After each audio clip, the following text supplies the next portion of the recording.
경기도 파주, 초겨울의 아침은 유난히 조용했다.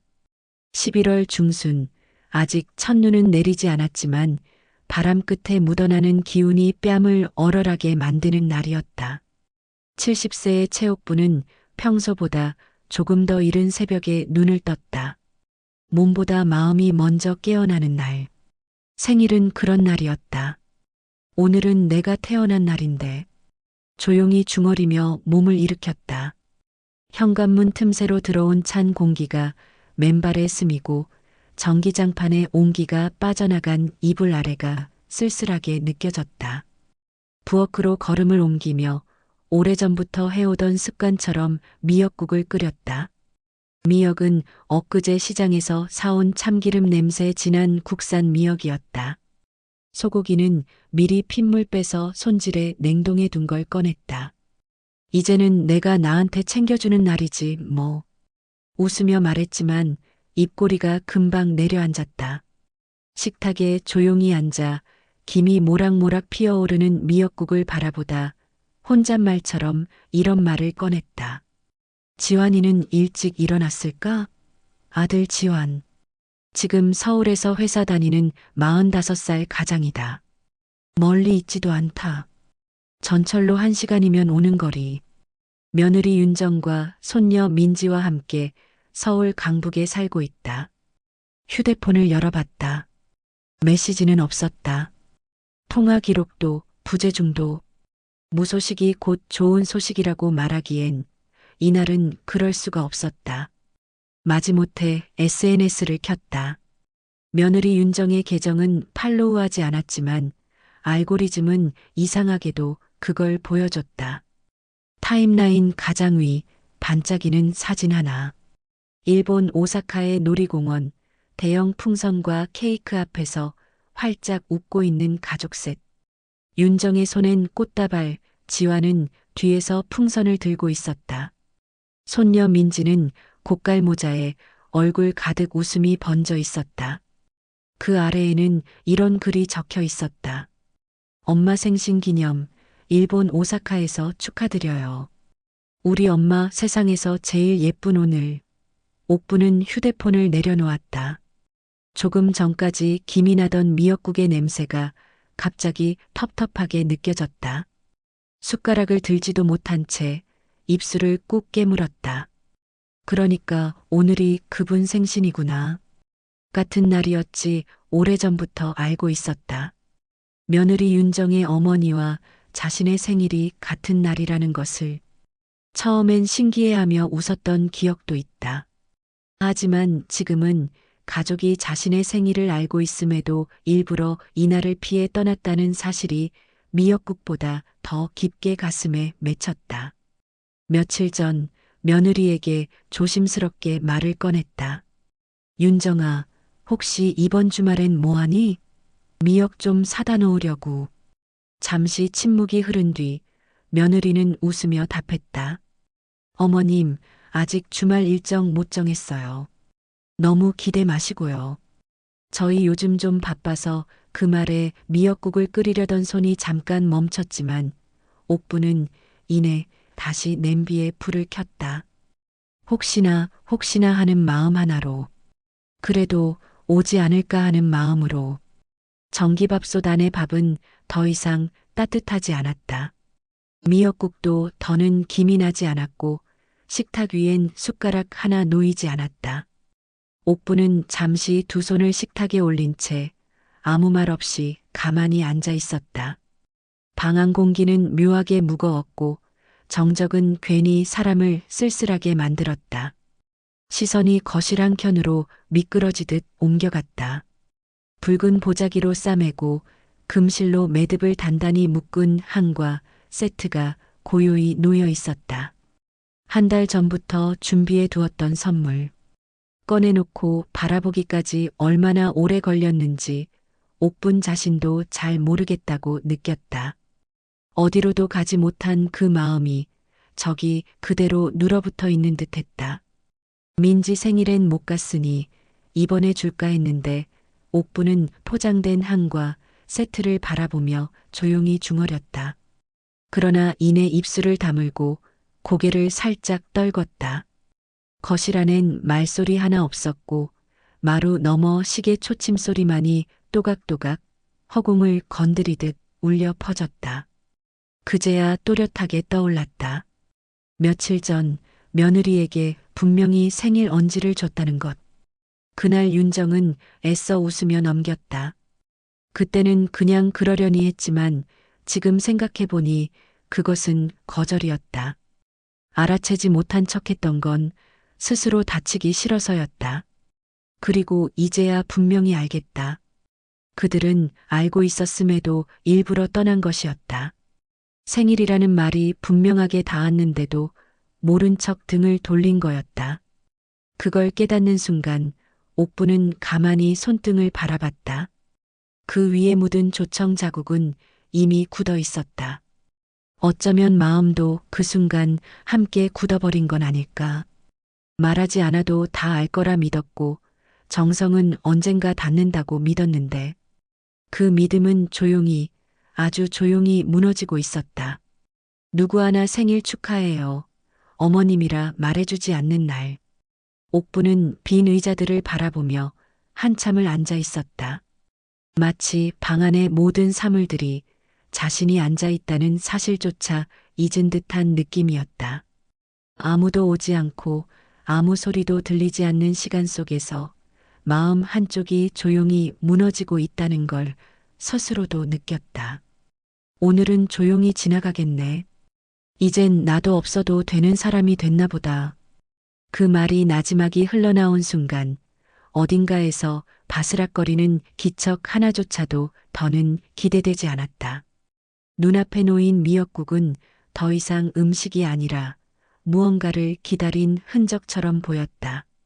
그 조용한 깨달음이 오히려 더 큰 소리처럼 방 안을 메웠다. 체육분의 손끝은 한때 사람들의 입에 웃음을 피우던 마법 같던 손끝이었다. 서울 방산시장에서 젊은 시절을 보내던 30대의 체육부는 한과만 보면 눈빛부터 달라졌던 사람이었다. 엿기름을 재우고 밤새 끓인 조청을 은은한 불에 덜어내는 일부터 시작이었다. 한 알 한 알 깨문 듯한 약과의 결, 부드럽게 입안에서 녹는 다식의 정성. 그 모든 것이 체육분의 하루였다. 이 손이 복이야, 이 손이. 장에 나가면 늘 사람들이 그렇게 말하곤 했다. 전국 전통식품대회에서 손수 만든 강정으로 금상을 받았던 해, 옥부는 텔레비전에도 출연했었다. 전통의 맛을 지켜가는 파주의 한과 명인이라는 자막 아래 그녀는 소박하게 웃으며 약과 반죽을 치댔다. 그 시절 작은 공방이 있던 마당엔 늘 인절미 향이 피어오르고 문 앞까지 이웃들이 찾아왔다. 옥분이 언니, 이건 진짜 장인 정신이야. 사 먹는 거랑 완전 달라. 그렇게 40년을 넘게 살아왔다. 정성은 거짓말을 하지 않는다고, 사람들 입에 달달한 기억이 오래 남는다고 믿으면서 민지가 태어났을 때도 그랬다.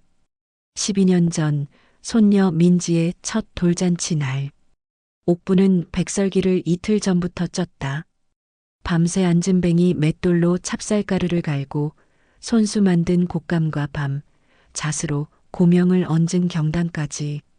손님들은 하나같이 물었다. 이거 어디서 맡기셨어요? 이 맛 요즘 찾기 어려운데 그때 며느리 윤정도 말했다. 어머님 진짜 금손이세요. 이런 건 진짜 복이에요. 그 말이 아직도 귓가에 남아 있었다. 그날 옥부는 남편의 손을 꼭 잡고 속삭였었다. 우리가 만든 손맛이 이렇게 이어지네. 참 고맙다 여보. 하지만 시간이 흐르면서 그 말은 기억에서조차 점점 옅어져 갔다. 며칠 전이었다. 한과 재료를 보러 읍내 시장에 들렀던 날. 금줄에 매단 약과를 보고 괜히 손이 근질거려 몇 가지를 샀다. 민지 주면 좋아하겠지? 그렇게 만들어 두었던 한과 몇 봉지. 곱게 싸서 가져갔던 날이었다. 서울 집에 들렀다가 민지를 보려고 간 김해 주방에 봉지를 슬며시 올려두었다. 어머님, 이거 너무 감사합니다. 그런데 요즘 애들 입맛엔 너무 달아서요. 제가 한 개 먹고 나머지는 친정에 좀 나눌게요. 며느리 윤정의 말투는 예의가 있었지만 그 속엔 묘한 거리감이 배어 있었다. 마치 이제 이런 건 그만두셔도 돼요라는 암시처럼. 민지는 한참 뒤에야 하나를 집어들었다. 그러고는 고개를 갸웃했다. 할머니, 이거 이상한 냄새 나요. 응, 좀 눅눅한 냄새? 오래된 것 같아 아무 말도 할 수 없었다. 민지는 아직 몰랐다. 그 한과 하나를 만들기 위해 얼마나 오래 손질한 재료들이 들어갔는지. 그 눅눅한 냄새가 볕에 말려 햇살을 머금은 찹쌀과 7시간 졸여낸 조청 향이라는 걸. 괜찮다, 민지야. 너 입맛엔 좀 그럴 수 있지. 할머니가 옛날식으로 해서 그래. 그러고는 남몰래 손에 땀이 났던 그 봉투를 조용히 다시 접었다. 그날 집으로 돌아오는 길. 기차 안에서 창밖으로 흘러가던 풍경이 눈에 들어오지 않았다. 마음속에서 무언가가 천천히 식어가는 듯했다. 한때는 그 손끝에서 가족의 웃음이 나왔고 그 정성 속에서 함께 모여 앉아 밥을 먹었다. 하지만 이제는 그 손끝도 그 마음도 서서히 시들어가는 중이었다. 지금은 더 이상 누구도 기다리지 않는다. 누구도 바라지 않는다. 그래서일까? 오늘 아침 식지 않은 미역국을 혼자 마주하며 옥부는 문득 이런 생각을 했다. 나 너무 오래된 존재가 되어버린 건 아닐까? 창밖으로 오후의 햇살이 희미하게 들어온다. 얕은 구름 뒤에 숨은 해가 오래 머무르지 못할 듯 이 감정도 곧 사라지기를. 그녀는 조용히 두 손을 깍지 껴보았다. 민지가 12번째 생일을 맞은 날은 화창했다. 가을 햇살이 유난히 맑고 바람이 부드럽게 나뭇가지를 흔드는 오후. 파주 시내를 가로지르던 그날 최옥부는 작은 봉투 하나를 조심스레 품에 넣었다. 자그마한 분홍색 꽃무늬가 들어간 봉투였다. 안엔 새로 뽑은 5만원권 2장이 나란히 접혀 있었다.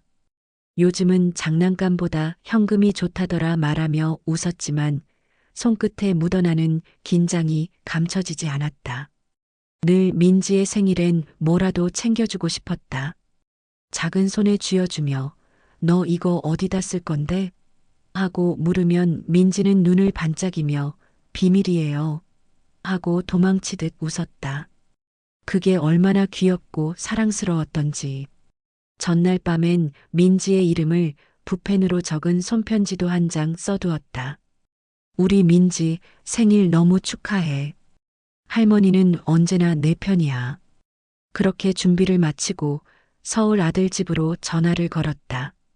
전화를 받는 윤정의 목소리는 낯익었지만 오늘따라 묘하게 낯설었다.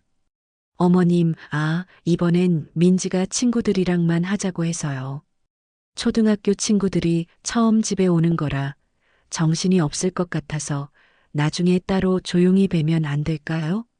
옥부는 순간 말문이 막혔다. 이해한다는 듯 그래 그래 애들이 먼저지 하고 대답은 했지만 손에 들고 있던 봉투의 열기가 갑자기 식어버린 것만 같았다. 전화기를 내려놓은 뒤 옥부는 천천히 식탁으로 걸어갔다. 그 위에는 작은 흰색 케이크 상자가 놓여 있었다. 오늘 아침 파주역 앞 제과점에서 일부러 들러 산 딸기 생크림 케이크. 민지가 유독 좋아하던 맛이었다. 상자 위엔 작고 얇은 리본을 묶어뒀다. 축하해라는 글씨가 들어간 초도 사뒀고 식기 전에 들고 가려고 냉장고에도 넣지 않았다. 원래는 점심쯤 도착할 생각이었다. 문을 열면 민지가 할머니 하고 달려올 거라 생각했고 옥부는 그 장면을 아침부터 몇 번이고 떠올렸다. 민지가 좋아하던 노란 스웨터를 꺼내 입은 것도 혹시 사진이라도 찍게 되면 예쁘게 나오라고 그런 마음이었다. 하지만 전화기 너머에서 들려온 말은 생각보다 더 간단했고 더 단단했다. 이번엔 친구들이랑만 하기로 해서요, 어머님. 다음에 봬요.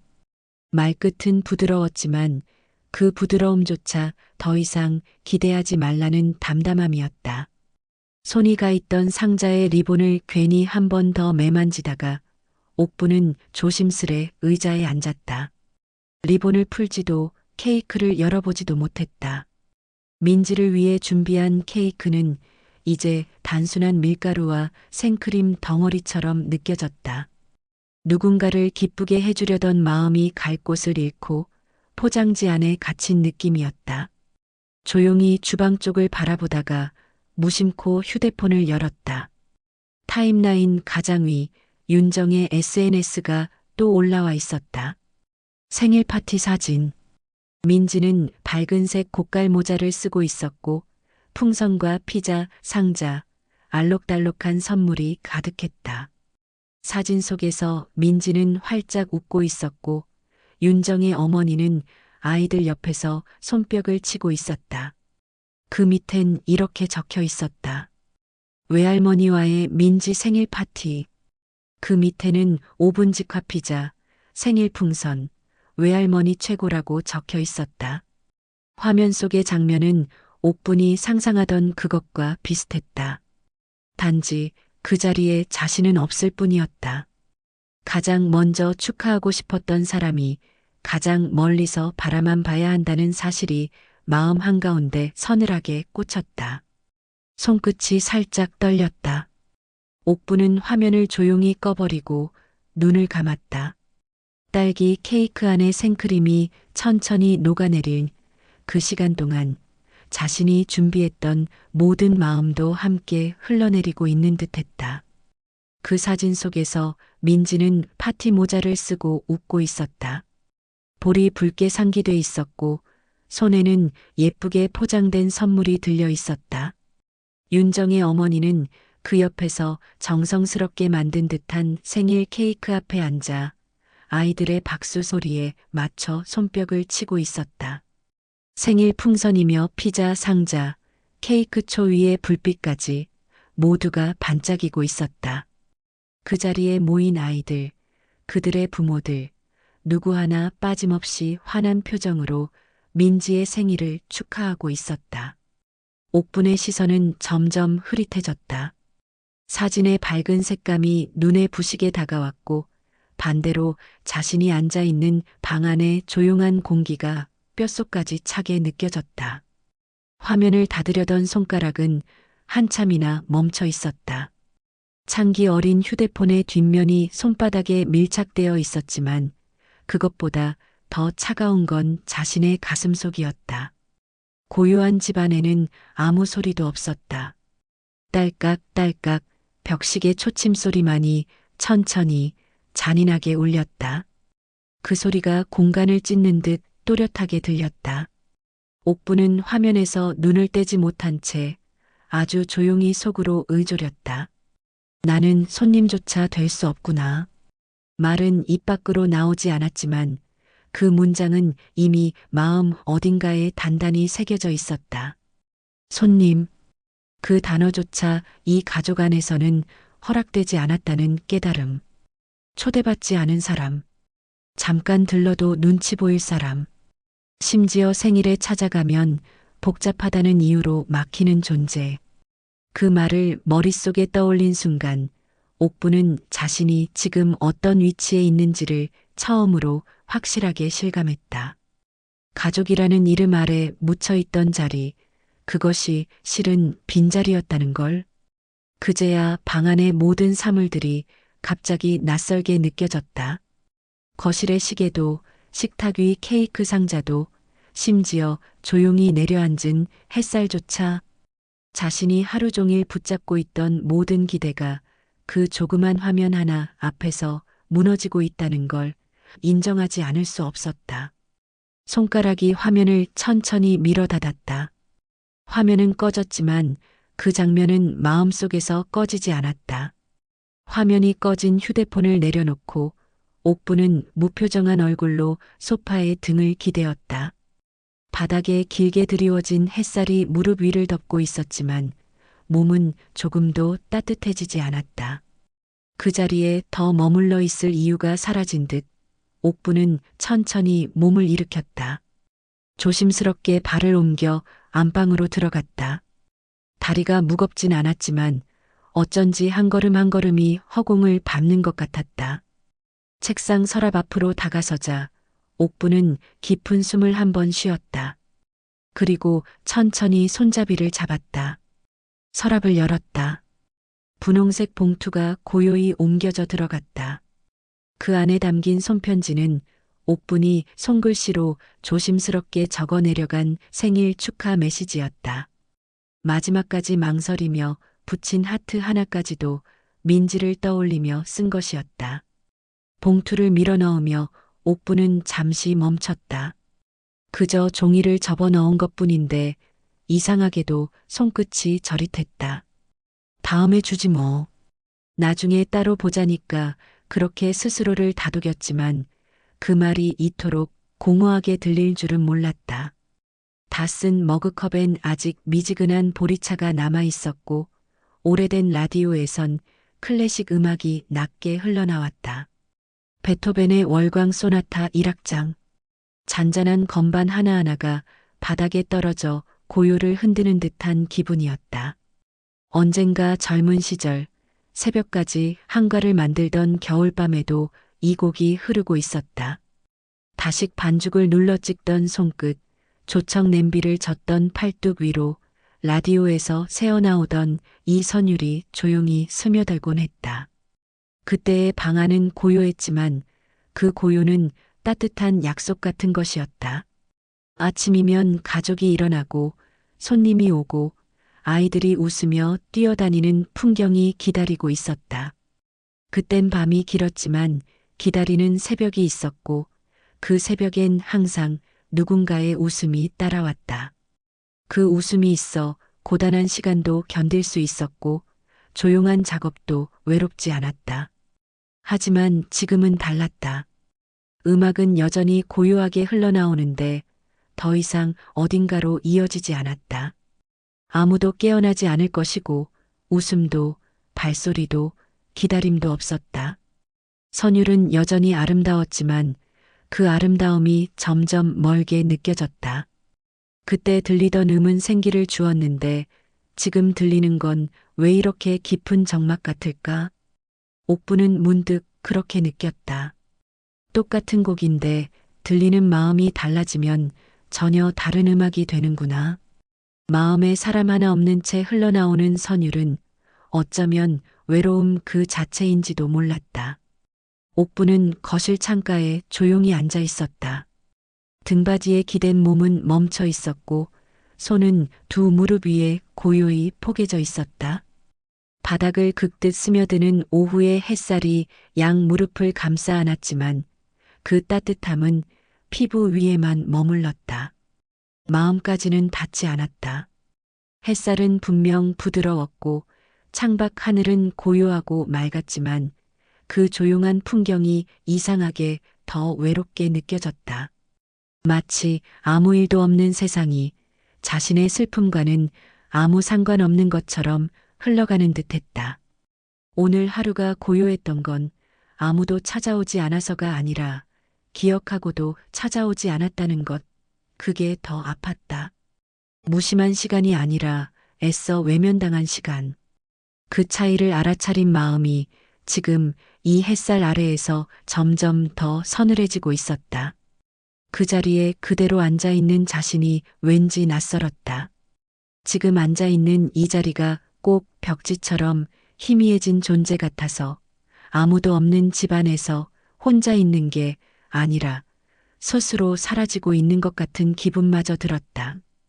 오늘처럼 가장 가까워야 할 사람들이 가장 멀게 느껴지는 날도 있는 법이겠지. 옥부는 그렇게 생각하며 조용히 손을 모았다. 그 말은 자조도 아니었고 원망도 아니었다. 그저 오늘 하루를 살아낸 사람의 깊은 숨 같은 것이었다. 입 밖으로 내지르지 않아도 스스로를 달래야 했던 시간의 마지막 문장처럼 마음속에서 흘러나온 혼잣말이었다. 누구도 이름을 부르지 않았고 어떤 축하도 전해지지 않았다. 말 한마디, 문자 하나 없었다. 아무 일 없는 하루처럼 흘러가는 시간 속에서 오히려 생일이라는 단어가 더 무겁게 느껴졌다. 생일은 단지 나이를 하나 더 먹는 날이 아니라 자신이 아직 누군가에게 존재하는 사람이라는 증거였다. 당신이 있어서 오늘이 특별합니다라는 마음이 오고 가는 날. 그 단 하나의 말 한마디로 사람은 하루를, 아니 어떤 인생의 한 조각을 견뎌낼 수 있었다. 존중받고 싶다는 마음은 그저 애달픈 욕심이 아니었다. 사람이라면 누구나 바랄 수 있는 가장 자연스러운 감정. 그건 대단한 요구가 아니라 작은 자리 하나, 조용한 초 한 개, 혹은 따뜻한 눈빛 하나일 수도 있었다. 그런데 지금 그 당연했던 바람조차도 허락되지 않는다는 사실이 점점 더 분명해지고 있었다. 아무리 아닌 척해도, 아무렇지 않은 척해도 그 마음은 자꾸만 드러났다. 외면받은 하루는 생각보다 크고 오래, 깊게 남는다. 서랍 속에 묻어둔 봉투가 다시 떠올랐다. 그 안에는 단지 돈 몇 장만 들어 있었던 게 아니었다. 옥분이 민지를 위해 고른 그림이 있는 편지지, 작은 하트 스티커, 정성껏 눌러 쓴 사랑한다는 말. 그리고 그 모든 것을 둘러싼 함께 있고 싶다는 다정한 마음 하나. 누군가에게 건네고 싶었던 그 마음은 이제 어디로도 갈 수 없게 되었다. 그 마음을 전할 수 없다는 사실. 알아주지 않는 게 아니라 아예 기회를 갖지 못했다는 것. 그게 무엇보다 아팠다. 봉투는 가만히 서랍 속에서 옥분을 기다리고 있었다. 그러나 옥분은 알았다. 이제 그것을 꺼낼 자리는, 시간은, 사람은 더 이상 없다는 것을. 그 생일이 지나고 나서야 최옥분은 마음을 정리하기 시작했다. 이제는 자신의 생일을 누구에게도 말하지 않기로 했다. 아들 지환에게도, 며느리 윤정에게도, 그리고 민지에게조차도. 한참을 기대하고 또 한참을 실망한 뒤였다. 조용히, 아주 조용히 마음속에서 그날을 접었다. 그리고 며칠 뒤 작은 다이어리 한쪽에 조심스레 이렇게 써넣었다. 다음 생일 나는 나를 위해 준비한다. 그 결심은 사실 친구 영자와의 작은 대화에서 시작되었다. 그날도 평소처럼 파주 시장통 안에 있는 작은 국밥집에서 만난 두 사람은 고소한 콩나물국밥을 앞에 두고 조용히 국물을 나누고 있었다. 바깥에선 김이 모락모락 피어오르고 있었고 식당 안은 따뜻한 김치 냄새로 가득했다. 익숙한 풍경. 하지만 옥분의 표정은 어딘가 흐릿했다. 옥분아, 너 또 생일 혼자 보냈다며 76세의 영자는 젓가락을 내려놓고 조심스럽게 옥분의 손을 잡았다. 손끝에 닿은 온기보다 그 말 한마디가 더 따뜻했다. 옥분은 씩 웃으며 말했다. 괜찮아. 혼자서 미역국도 끓이고 뭐 별일은 없었어. 말끝은 가볍게 흘렀지만 그 눈가에는 오래된 쓸쓸함이 내려앉아 있었다. 웃고는 있었지만 마치 울음을 참기 위해 씩 웃는 사람처럼 어딘가 떨림이 느껴졌다. 영자는 잠시 국밥을 뒤적이다가 눈을 맞추며 낮은 목소리로 말했다. 나 같았음 그냥 안 끓였어. 미역국이고 뭐고 나 혼자 먹을 거면 아예 손 안 대. 그러고는 잠시 말끝을 말아 물을 한 모금 마셨다. 근데 넌 꼭 뭘 하더라. 기대 안 한다면서 꼭 준비하고 혼자서 다 감당하고. 옥부는 대답 대신 고개를 숙인 채 국물을 한 숟갈 떴다. 조용히 소리 없이 넘겼다. 뭔가 말하면 눈물이 날 것 같아서였다. 오래된 친구는 그 마음을 알 듯 천천히 말을 이었다. 옥부나, 너 그렇게만 당하고 살지 마. 이젠 너도 너 생일 좀 챙겨. 누가 안 해주면 그냥 내가 해. 제일 좋은 걸로. 남 시선 보지 말고 내가 너한테 제일 좋은 걸 해주라고. 그 말은 유난히 마음에 깊이 박혔다. 늘 참는 것에 익숙했던 옥분에게 내가 너한테 해주라는 말은 생소했다. 마치 누군가 처음으로 허락을 해준 것처럼. 그냥 조용히 넘기던 생일, 울컥 올라왔다가 다시 삼켰던 마음 하나가 그 말 한마디에 풀리는 느낌이었다. 옥부는 국밥을 내려다보며 속으로 중얼거렸다. 제일 좋은 걸로 나한테 해주기. 그건 정말 한 번도 해본 적 없었네. 영자와 헤어진 뒤 집으로 돌아오는 길, 옥부는 마음 한구석이 오랜만에 조금 따뜻해지는 걸 느꼈다. 단순한 위로가 아니었다. 내가 너한테 해줘라는 말이 자꾸만 가슴속에 맴돌았다. 그 말은 허전한 마음을 토닥이는 손처럼 오래된 쓸쓸함을 조용히 헤집고 들어왔다. 그렇게 며칠을 곱씹은 끝에 옥부는 조용히 마음을 정리했다. 다가올 생일엔 더 이상 누구를 기다리지 않기로. 내년 11월 그날만큼은 자신이 자신을 위해 준비하고 조용히 의미 있는 하루를 만들어 보기로 했다. 아들 집엔 아무 말도 하지 않을 생각이었다. 전화를 걸어 물어보지도 않고 힐끔 기대하지도 않기로. 어머님, 이번엔 여행 가서 뵙기 힘들 것 같아요. 같은 말은 이제 더 듣고 싶지 않았다. 대신 옥부는 마음속에 작은 그림 하나를 그리기 시작했다. 동네 문화센터 안에 있는 전통 찻집. 햇살이 부드럽게 드는 그 공간을 예약해 조용히 생일 나눔 행사를 열기로 마음먹었다. 누군가 함께하면 좋겠지만 설령 아무도 오지 않아도 괜찮다고 스스로에게 말하면서 공지문도 준비해둘 생각이었다. 아직은 꺼내지도 않았지만 다이어리 한쪽에 이렇게 써두었다.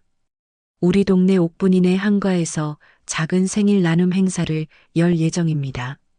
한과 체험 클래스와 따뜻한 차 한 잔 함께 나눌 아이들, 어르신 누구든 환영합니다. 다음 생일은 누군가를 기다리는 날이 아니라 스스로 문을 여는 날이 될 것이다. 그날을 향해 아주 작게, 아주 조용하게 지금부터 준비해두는 중이었다. 그렇게 옥부는 조금 이른 결심을 품은 채 겨울을 건너기 시작했다. 한 해를 넘기기까지는 아직 긴 시간이 남아 있었지만 마음속 어디에선가 이미 작은 변화가 일어나고 있었다. 예전 같으면 생일이 다가오는 게 두렵기만 했을 시간. 하지만 이번만큼은 달랐다. 누군가를 바라보는 자리가 아니라 스스로 자리를 만드는 쪽으로 마음을 돌렸다는 사실이 이상할 만큼 조용한 위로가 됐다. 특별한 준비를 하진 않았다. 그저 다이어리에 몇 번 눈길을 주었고 지나가듯 문화센터 게시판 앞에 멈춰 서보기도 했다. 국밥집에서 영자를 마주치면 아무 말 없이 미소만 나누고 국물에 손을 얹었다. 때로는 꽃가게 앞에 서서 생전 사본 적 없는 국화 화분을 바라보다 조용히 돌아서기도 했다. 눈은 내리고 꽃은 피고 계절은 그렇게 흘러갔다. 아주 천천히. 누가 채근하지 않았지만 옥부는 준비 중이었다. 물리적인 준비가 아니라 마음의 자리를 정리하는 일. 이번엔 기다림이 아니라 맞이함이 되도록 아주 느리게, 아주 고요하게 마음을 예열하고 있었다. 그러다 문득 다음 생일을 단지 하루짜리 일정이 아니라 새로운 해의 시작점처럼 받아들이기로 했다. 그건 생일을 사소하지 않게 만들어주는 첫 번째 약속이었다. 겨울이 가고 봄이 왔다. 파주에는 노란 산수유 꽃망울이 터지고 동네 사람들의 웃음이 담벼락을 넘나들었다. 그 풍경 한가운데 최옥분의 집 앞에도 작은 편말 하나가 세워졌다. 파주 한과 할머니 매주 수요일 전통 한과 클래스. 옥분의 이름은 이제 조용히 그러나 따뜻하게 퍼져가고 있었다. 마을 어기 작은 북카페 게시판에도 SNS 지역 커뮤니티에도 5분 이내 한과 수업 신청합니다라는 글이 하나둘 올라왔다. 누가 먼저 그렇게 불렀는지는 모르겠지만 파주 한과 할머니라는 별명은 어느새 사람들의 입에 자연스레 붙었다. 생일을 맞는 해 옥부는 다시 한번 직접 한과를 만들었다. 이번에는 혼자 먹기 위해서가 아니었다. 손수 구운 육과와 약과 꿀에 절인 대추편, 정갈하게 재운 다식. 그것들을 작은 투명 상자에 담아 지역 고아원과 복지센터, 그리고 문화센터 유아반 선생님께 조용히 건넸다. 조금만 드리려 했는데 아이들이 너무 좋아하네요. 달달한 꽃 같대요. 선생님의 말에 옥부는 조용히 웃었다. 이제 내 생일은 혼자가 아닌 함께하는 날이 되었구나, 그걸 느끼는 순간이었다. 자신이 외롭지 않기 위해 나누기 시작했던 마음이 어느새 다른 누군가의 하루를 따뜻하게 만들고 있다는 사실이 참 고마웠다. 특별한 걸 한 것도 아닌데 정성이라는 이름으로 마음이 오고 가는 걸 보면서 옥부는 오래된 서운함이 조금씩 녹아내리는 걸 느꼈다. 지역 방송국에서도 관심을 가졌다. 옥분이 매주 한 번씩 동네 아이들과 어르신들에게 한과를 나누는 모습이 지역 커뮤니티에 퍼지면서 작은 카메라 팀이 찻집을 찾아온 것이었다. 기자는 조심스레 묻고 카메라를 들고 있던 청년은 고요한 눈빛으로 옥분을 바라보았다. 요즘 이렇게 한과를 나누시는 이유가 있으세요? 옥분은 잠시 고개를 기울인 뒤 조용히 웃으며 대답했다. 그냥요. 예전엔 제 생일이 좀 많이 외로웠거든요. 그땐 기다려도 아무도 오지 않았는데 마음이 참 시렸어요. 그래서 이제는 그 시린 걸 조금씩 덜어보려고요. 내가 먼저 나눠보면 어떨까 싶어서요. 카메라 너머 기자의 눈빛이 잠시 고요해졌다. 그 방송은 며칠 뒤 한과 할머니의 따뜻한 나눔이라는 제목으로 소개되었고 SNS에서는 수천 개의 댓글이 달렸다. 사진 보는데 그냥 눈물이 나네요. 저희 엄마도 한과 참 좋아하셨는데 마음이 왜 이렇게 따뜻해지는지 모르겠어요. 진짜 오래 기억에 남을 것 같아요. 저도 올해 생일엔 혼자 케이크 사지 말고 누구랑 나눠야겠다는 생각이 드네요. 이런 글 보니까 괜히 울컥하네요. 고맙습니다. 댓글들을 하나둘 읽던 옥부는 천천히 손을 모았다. 그 작은 반응들 속에서 자신이 해온 일이 정말 누군가에게 닿았구나 싶었다. 그리고 아주 작게 혼잣말처럼 중얼거렸다. 아, 이제는 누가 날 몰라줘도 나는 나를 알아주는구나. 단단해진 건 서운함을 꾹 눌러 참은 게 아니라 그 빈자리를 스스로 다정함으로 채워온 시간 덕분이었다. 며칠 뒤 문득 초인종이 울렸다. 밖에는 13살이 된 민지가 쭈뼛쭈뼛 서 있었다. 후드티 모자 안으로 머리를 질끈 묶고 작은 종이봉투를 두 손으로 꼭 쥔 채였다. 할머니, 오늘 잠깐 나왔어요. 엄마는 몰라요. 민지는 식탁에 앉자마자 고개를 숙였다. 그리고 조심스럽게 봉투 속에서 접힌 쪽지 하나를 꺼냈다. 쪽지 위엔 삐뚤빼뚤한 글씨로 짧은 문장이 적혀 있었다. 할머니 생일날 못 가서 미안해요. 할머니 많이 좋아해요. 다음엔 꼭 같이 있고 싶어요. 옥부는 말없이 쪽지를 바라보았다. 작은 종이 한 장, 짧은 문장 몇 줄. 그런데 그 안엔 지금껏 듣지 못했던 말들이 조용히 담겨 있었다. 몇 번이고 눈으로 쪽지를 더듬다가 옥부는 아주 천천히 미소 지었다. 말은 하지 않았지만 그 마음은 고스란히 가슴 깊은 곳으로 스며들었다. 민지는 옥분의 반응을 기다리듯 잠시 숨을 고르고 다시 조용히 입을 열었다. 그때요, 생일 파티. 사실은 알고 있었어요. 엄마가 할머니는 나중에 따로 뵙자고 말했을 때 이상하다고 생각했어요. 근데 그냥 아무 말도 안 했어요. 미안해요. 민지의 목소리는 조용했지만 단단했다. 그 말에 옥부는 말없이 민지의 손등 위에 손을 얹었다. 작고 따뜻한 온기였다. 괜찮다. 그래도 이렇게 와줘서 고맙다. 그리고는 잠시 말을 멈췄다가 조용히 눈을 맞추며 말했다. 근데 꼭 기억해라. 사람 마음은 한번 서운하면 다시 단맛 나기 어렵단다. 그래도 오래오래 끓이면 다시 따뜻해질 수는 있지. 그게 진짜 정성이란다. 민지는 눈시울을 붉히며 고개를 끄덕였다. 식탁 한편엔 옥분이 직접 만든 다식 몇 개가 조용히 놓여 있었다. 민지는 그것을 한 개 집어들더니 작게 웃으며 말했다. 할머니, 이거 진짜 맛있어요. 이제 예전처럼 이상한 냄새 안 나요. 그 말에 옥분도 조용히 미소 지었다.